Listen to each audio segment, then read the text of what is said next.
आजीबाई बसा. तसं काही याने केलं, गहू साफ करायला लागले, पीठ नाही घरात. काय नाही ग, जरा तंबाखू असलं तर दे. तंबाखू नाही तुमच्याकडं? तंबाखूसाठी एवढं लांबून इकडं आला. अगं हाय ग माझ्या घरी पण नवीन पुडी, पण ह्याला फाडूनच नाही वाटत आहे. आता इथं आले तर खाऊन जावं. आणि 3 दिवसापासून तीच पुडी दाखवताय, येताय, खाताय. आता माझी बी संपली, तू हीच पुडी द्या, आपण दोघी जणी खाऊ. काय ही पुडी तुझ्यासाठी आणली काय? जाते मी.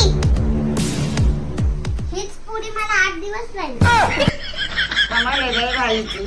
येते माझे तंबाखू खाऊन जाते 3 दिवस, म्हणते मला तंबाखू नाही. इकडे माझ्याकडे काय झाड लागले का?